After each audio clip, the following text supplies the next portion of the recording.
Joel, Oklahoma State, Iowa, over the weekend. Did you see it? I followed it on Twitter. Okay. 13,800 fans are in Gallagher Hall. Have you ever wrestled there? Yeah, twice. I wrestled there. It was probably half full, and it was one of the coolest experiences ever, even though the cowboy, I was warming up, and the cowboy was warming up in front of me, and I wanted to punch him, the mascot. Yeah. Oh, the mascot. Yeah. I know that too. So let's just start. Before you get into it, and I love listening to you talk about wrestling. When you and Cejudo did that bit in Australia, loved it. I did not know there was somebody other than Ben Askren that could talk wrestling like you. Before we get into it and you run us through it, what weight class was John Smith talking about that is the deepest weight class that he can ever recall? You know what? It's funny you said it, and you put me on the spot. Because I don't know, even though I heard the dialogue. It's got to be 33. That's right. Well, I heard him tell. He could have been 74 though, because you got two champions in there right now. I don't actually know. I heard the piece. I watched the piece on Flow, and I also missed the weight class that he was referring to. But here, let's start this duel off, and I really don't want to go through every single one of them, but there is a few moving parts there. And first off, and John Smith said it himself, this is the best we've looked all year long. That can be a real dangerous spot with 3 weeks in the season. That can be a confidence booster, and that can be a false sense of security. I mean, he well knows this, doesn't mean me to say it, but that is one thing. And if you watch this duel, Iowa and Oklahoma State, the biggest rivalry in the history of college wrestling, and isn't going to be beat out anytime soon. The one thing about that duel, Joel, is you could redo that right now and get a different result. You could redo that right now, and I could all but guarantee you will get a different score, a significantly different score. But you definitely do that 3 to 4 to 5 times, for sure, you get a different result. Because here, let's start right here. I'll give you a 9-point swing. Lee versus Pitch, right out of the bat, right out of the box. 125 pounds. And I loved how they did the duel, by the way. They started the right weight class, they end with the right weight class, and they took no intermission. That's the way to do a duel for the fans. You got 13,000 people there, God damn it, get into it. And they did. So Pitch goes out there, and Pitch is so damn good. But 12 months ago, he couldn't stay on the mat with Lee. Not in a competitive format. He'd go 8-3. He'd go 9-4. But there was no doubt in that 7 minutes who was going to win the contest. Here's the thing, and I always get very careful if I'm ever critical of the amateurs, because all they get for their efforts is a pat on the back, and I think that they should always get a pat on the back. But Lee is a bit of an interesting one, and he was a 3-time, and yes, you heard me right, 3-time world champion. Coming into 3-time, you're forgetting his cadet world, junior world, 3-time. 2 on the open ladder. The U.S. senior level? Yes. No, he wasn't on a senior team. It's number 2.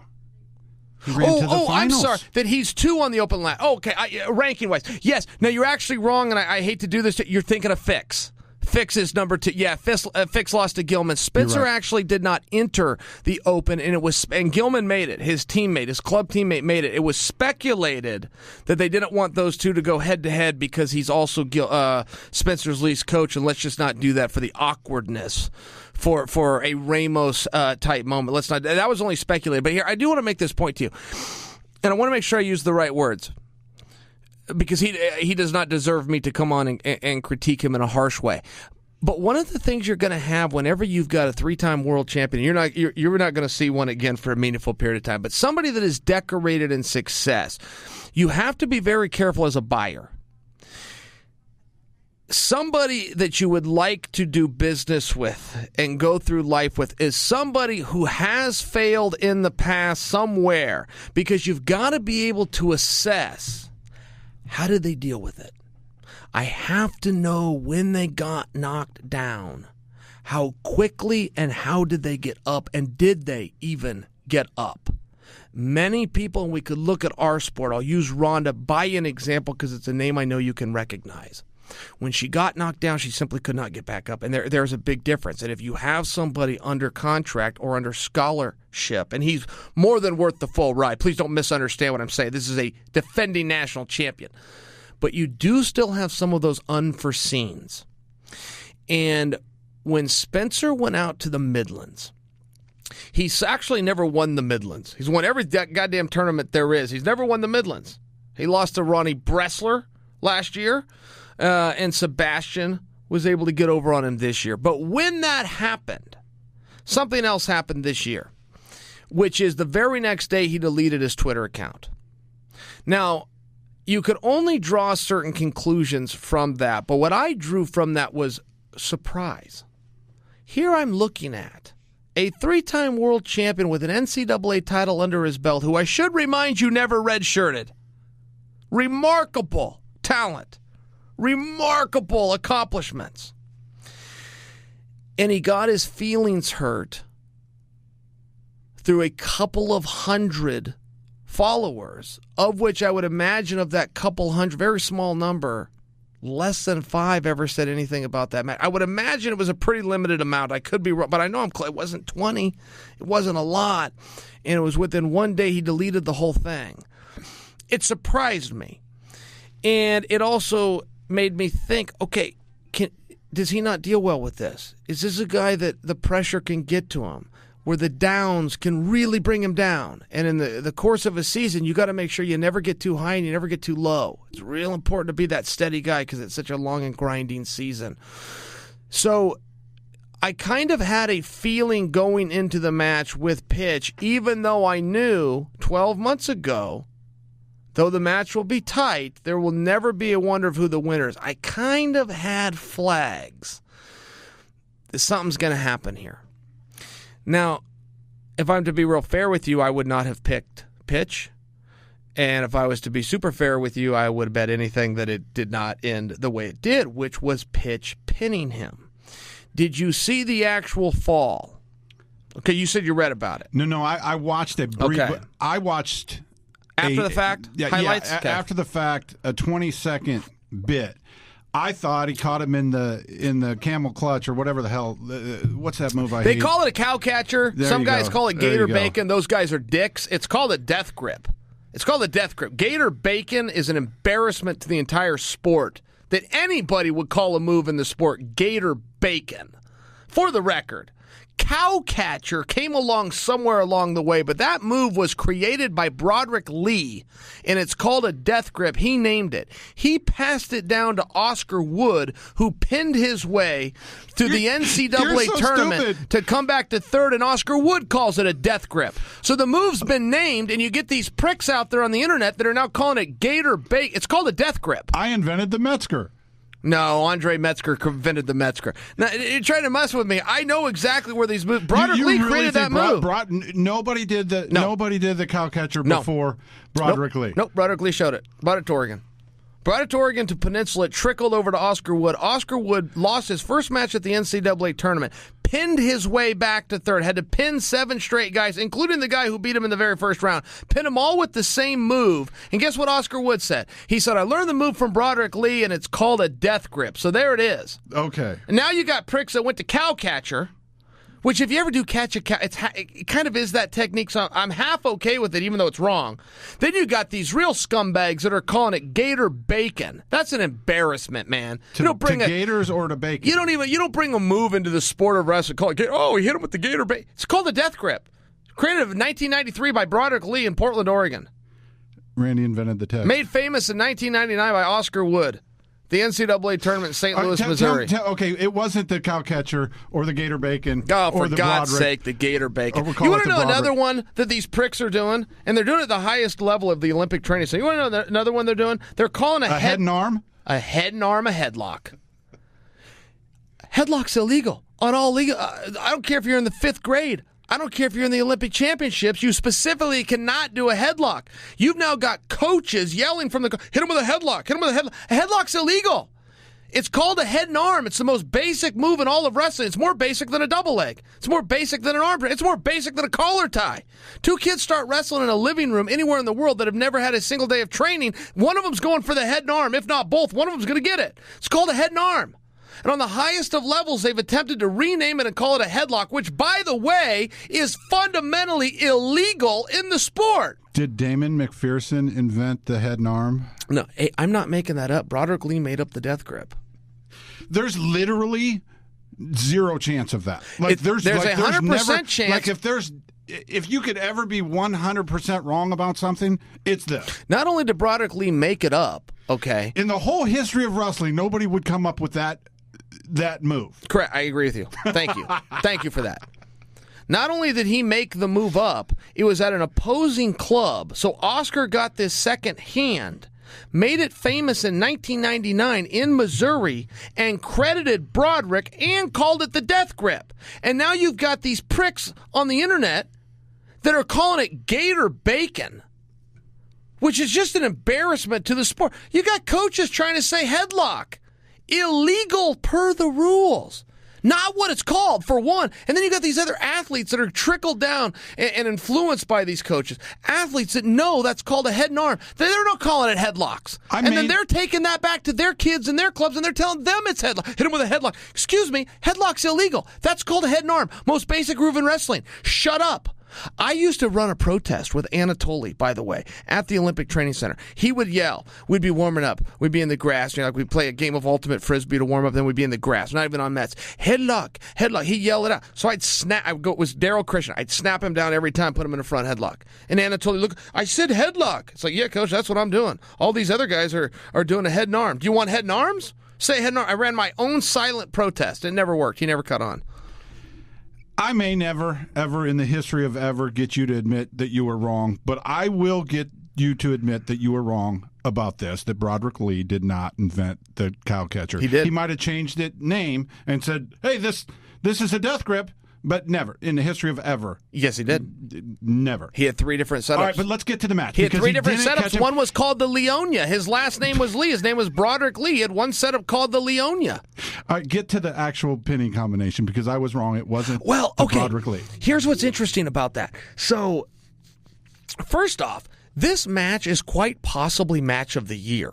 There was some phenomenal wrestling in this limited period of time. I'm talking about scrambles. I mean, these guys were getting after it. But here's what happened. Okay. So the rule has changed. And if you don't watch, you'll miss some stuff. You can't do this hand in the face. No, they take a point from you. No warning, anything. Boom. You do that. You see what I'm doing right here? Palm. Basically to anything that doesn't have hair on it. It's a good way to, right there. 1 point. 1 point. It's called hand in the face. Yeah, I cannot do that anymore. I must come from the side and hit you in the hair or come on top of the head and pull down. I cannot block you like this or do anything. Okay, by example. So one of the things that has changed is the out-of-bounds rule. And it changed a number of years ago, but then they've modified it slightly. And nobody knows what the real rule is. Well, we do now, but yeah, it would confuse a lot of people. I mean, if you weren't up to speed on it, it would confuse you. So, for example, both guys need to be out. And I'm talking about their entire body. So imagine you and I are wrestling. You're way the hell out. I mean, you're almost on the hardwood floors. And my little tippy toes are in. We're wrestling. And I'm scoring. If I could score points, I could do whatever. We're going to wrestle. But it's relevant that you understand this because Spencer Lee was 100% out of bounds. Okay? So pitches in a front headlock. You got to picture this. Are you picturing it? So pitches in a front headlock. His body's in. Spencer's body's 100% out. So pitches about 90% of his body in. How much time's left in the match? In period, second period, yeah, right? Plenty, but I don't know the answer to that question. That was not a factor. Like you put him with 3 seconds. No, I don't know the answer, but plenty of time. But it's very important that you understand this position because Spencer Lee he wasn't wrestling there. He was not. Pitch was doing some front headlock stuff and even like releasing his hands and moving to the other side and releasing his hands and moving to the other side. And Spencer was just sitting there. But in Spencer's total defense, that's all he has to do. If Pitch is ever to try to spin behind him, he's ever to try to shuck him, he's now out of bounds, and the whole move's blown dead. Spencer Lee does not need to wrestle that position based on this psychology and understanding of the rules. And I think I understood his psychology. He just sat there. Go, what are you going to do? All you can do is spin or push me. You sure as hell aren't going to pull. You're not even going to try to pull me back on the mat. If you do, I'll grab your legs and I'll run you down. So Pitch out of nowhere cradles him. And by say cradles are there but not the way he set this up. Joel, Spencer Lee's on all fours. Pitch cradles him. Guess what? Pitch stands up to his feet.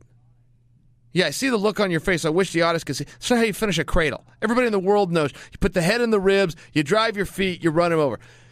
Spencer Lee was so unobservant of the position that once Pitch locked it up, he literally stood to his feet. Now he's got a guy cradled. You get that, right? He's got the knee and he's got the head. He's got his hands locked. He stood up to his feet. Well, now there's no way for Spencer to defend it. I mean, he's picking him up off the mat. He's only got one little foot on it. He turns him right over. Not for nothing, it was the fastest fall in the history of collegiate wrestling. But nobody complained or said a word. One, if they would have done this in Iowa and called it, I'm sure you would have heard some boos. Because in Oklahoma State, you heard no boos. And quite frankly, I don't think Spencer was going anywhere. So you didn't hear any boos. It was the fastest fall in the history of wrestling. Now, a freestyle touch fall has never been called faster than this collegiate fall was called. But nobody's raising a stink. I'm not either. I'm just telling you what happened. I love the name Pitch, but I don't think there's a H or a T in that kid's name. Piccinini. If I'm saying it wrong, I'm adding a T and it's Piccinini, but I don't think so. I think it's Piccinini. I love it. It's Pitch. Yeah. No, it's Pitch. All right, so we go on to Fix. Christian Piles named him Pitch. He's Pitch. Fix DeSanto. Christian Piles runs wrestling. Said his name's Pitch. Christian Piles is one of the pricks that says Gator Bacon, as a matter of fact. And you know what else Christian Piles will tell you? Tell you that Broderick Lee invented the death grip in 1993, and Oscar Wood made it famous in 1999. Credited Broderick Lee and said it was called the death grip. I'm thinking about inventing a move Headlocks are illegal. called a duck under. No matter if they want to use it at the Olympic Training Center and start a false dialogue with guys. It is not a headlock. The rule book, page 4, clearly says no headlocks. You must have an arm. So guess what that makes the move? Makes it a head and arm. I don't think it's page 4. It makes it a head and arm. Get to the next match. There should be a constitutional amendment that you cannot tell kids, even at the highest level, in illegal, go do a headlock. Headlocks are illegal. Referees are looking for a head. Why would you say something so stupid? That's like putting bacon on a Big Mac. Entire sport of wrestling is now. I haven't tried that yet. Have you? Did they really put bacon on a Big Mac? Right now, it's a special. Right now. Oh, wow. I'm not joking. Yeah, Nick, you heard about this? Started about a month. It's nice. Yeah, I wanted to try it. They're throwing it on quarter pounders, which makes sense. But I've always thought that's called something. That's called a bacon cheeseburger. Do you know what they should put bacon on? What? Bacon. That's someone else's bit. I've heard that. Where'd you get that? I thought I just made it up. I didn't mean to steal a bit. I've heard that before. You know who I think said that? I think Kevin James said that on like the King of Queens. All right, let's refocus. So that was 125, but you're talking about a 9-point swing. Had it gone the way that the matches went 12 months ago. You're talking about a 9-point swing. Three goes to Iowa, 6 come off the board for Oklahoma State. Just by example. It's a 6-point swing if he just gets a victory. Yeah. If he just wins 5-1. Yeah, and so then you go into 133, and you might be dealing with my favorite wrestler right now in Austin. DeSanto. Yeah, and it's for all the wrong reasons. I will admit. I don't want to say what they are. People that follow wrestling know what those reasons are. I think I like him for all the wrong reasons. You love you some Yanni, too. Yeah, but there's just something special. Yeah, that is true. Well, there's a number of guys that I like. But, I mean, there is something going to happen on the mat every time. Generally, you need 2 studs against each other and 2 ranked guys and a special duel. I mean, you need something special on wrestling for it to be a big match that, hey, I don't want to miss that. This guy, and I will admit, for all the wrong reasons, something's going to happen either way. He whipped a kid's ass about 3 weeks ago and then got an unsportsmanlike contact. Nobody wins and gets unsportsmanlike contact. The loser gets unsportsmanlike contact. I mean, something's going to happen. And, I mean, the bully got bullied. That's the end of that. Fix flattened him out with the legs and tried to break his back. He put an illegal choke on him. The announcers Pyle even called it, that's a rear naked choke. They're in Oklahoma State. So the referee, slapped his arm and let the action continue. Left Austin down there, let Fix reef on him. But, I mean, the bottom line was Fix beat him up. All right. So Austin's plan was to beat up Fix, and Fix jumped on top and said, well, the guy on bottom doesn't do the beating, I do the beating. It was a very interesting match from that regard. It ended 2-0. Do you know how this happened, though? Escape for Fix, right out for Fix. He had 3.5 minutes of riding time. Yeah, that's what I'm saying. I mean, that's relevant. If you're looking forward to a future match, because Lee and Pitch could go either way in the future, and I don't argue that Fix doesn't. But if you watch that match, even though it was a 2-0 spread, it was dominant because he did ride him, to your point, a long time. If I ever get a new dog, I'm going to name him Pitch. What do you hypo? That's funny. What do you hypo? I think it's Pitch. I don't think I'm doing it wrong. If I'm wrong, it's Pick. There's no way to know.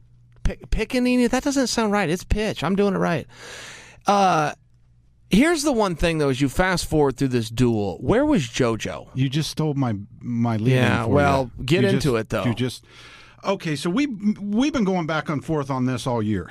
You and I and you, us and him, her and her. You and I. You had it right. All right, cool. Shot in the dark, but you did get it right. I mean, I know you don't even know why that's correct, and I'm not teasing you, but you are correct. You and I. Go ahead. All right, so where you've been beating up my boy Chandler for 4 years. Yeah. You're talking about a guy, a two-time All-American, looking to get another All-American place winner at 2 different weight classes this year, and you've been telling me he might not be on the team come the Big 12s. It's predicted he won't. So where was JoJo on this match? Okay, that prediction is starting to change. I mean, it's all speculation and rumor, and I believe a mistake, and I'm happy to tell you why I believe it's a mistake. But so here's the thing. They've got a big mess, okay? Jacoby is an All-American at 74. Rogers is a 2-time All-American at 65. JoJo's an All-American at 57, and his dad's the coach, and he's a great wrestler. But he all of a sudden can't make 57, so he comes in and tells Dad, who happens to be the head coach, who happens to be the greatest of all time, not only am I not going 57, I'm not even going 65, Dad. I'm going 74. I'm going up 2 weights. Well, that's against everything that John Smith has in his blood. He doesn't stand for. I mean, he can't wrap his head around.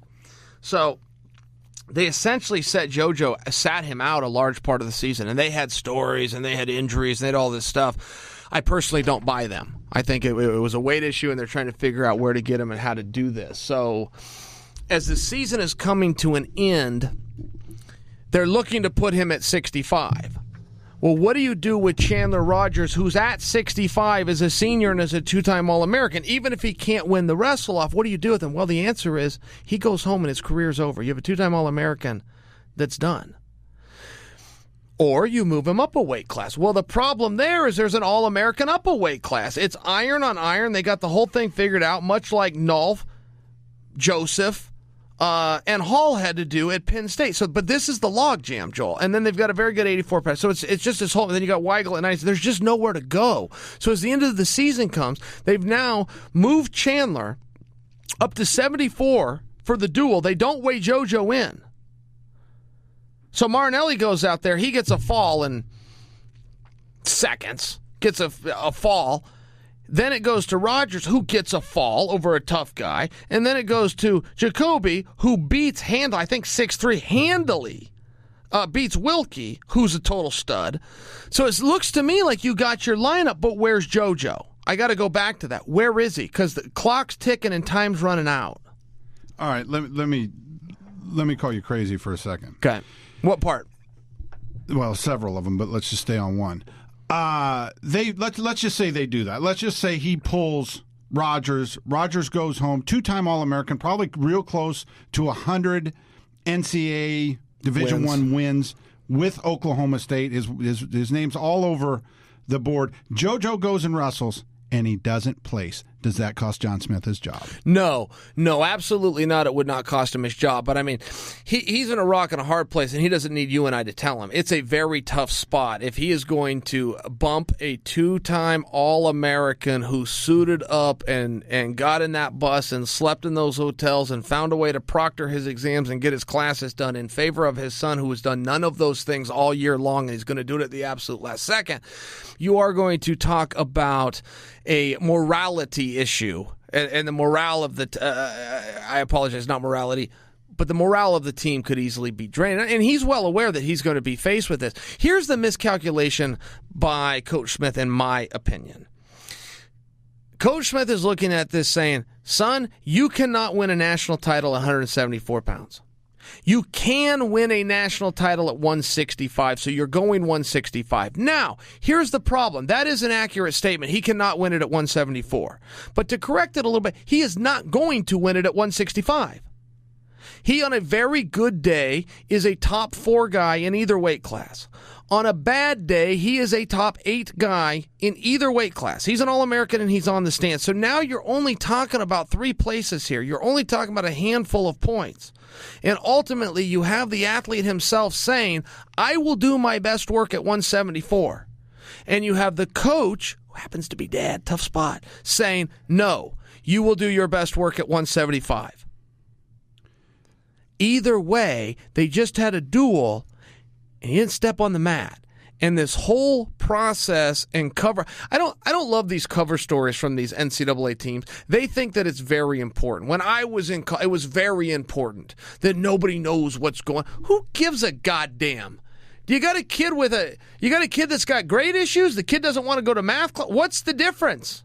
What's your lineup and what's your team and what should we expect as fans?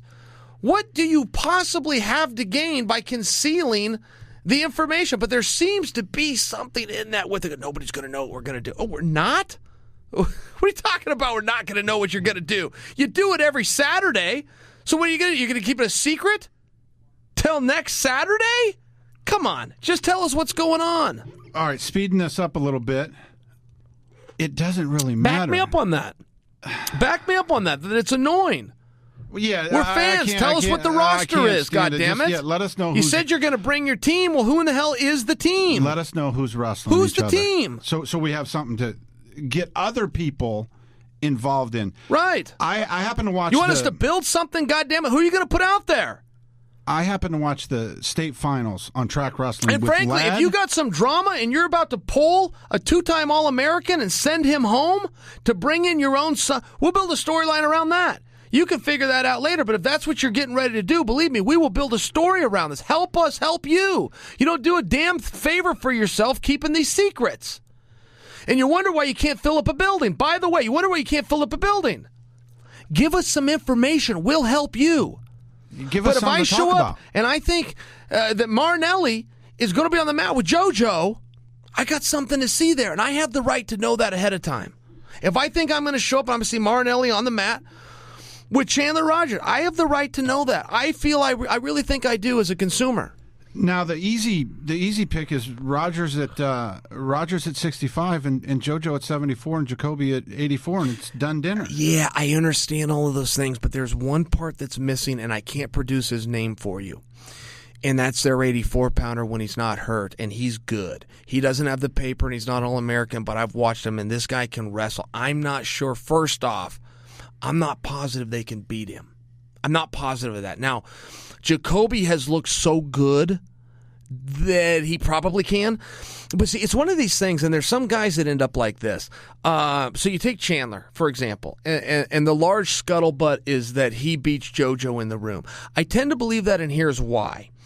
Roger is such a trickster, and he has such a tricky... You remember Matt Horwich from Team Quest? Okay, Matt Horwich was so unorthodox and awkward. I mean, he went on that run, all the way to a championship. And what we knew as his teammates, and none of this is a knock whatsoever, I hope it doesn't sound like one, what we knew as his teammates is on a daily basis, he doesn't win any rounds in the room. He's the champion, he's undefeated, all these different things, but he doesn't win any rounds in the room. Here's why. It's not because he wasn't great. There was a blueprint to beat him. There was a very clear blueprint. If you felt him and went with him on a regular basis, that you could implement that blueprint, and you could beat him, including in practice room rounds. But all of the outsiders who hadn't seen him and hadn't got to feel that would all fall for the same trick, which was to exhaust themselves in the rope-a-dope, and then he's going to tie you up in that jiu-jitsu and have his way with you. And one after the next, all the way to the championship went down that way. And I just personally believe that if you felt Rogers on a daily basis, some of that mystique and some of those tricks would quickly go away. And so I think if he did have a wrestle-off with his teammate, it likely isn't to go his way. With as many horses as Oklahoma State has, if everything went right for them, they still don't beat Penn State. Right. That's right. Uh-huh.